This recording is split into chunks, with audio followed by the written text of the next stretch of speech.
You ask Tiger to solve. This deals with linear equations with one unknown.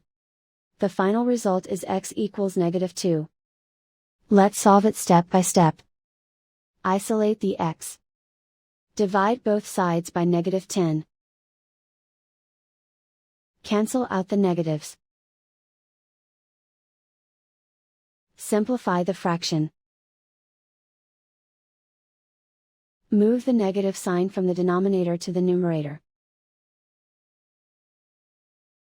Find the greatest common factor of the numerator and denominator. Factor out and cancel the greatest common factor.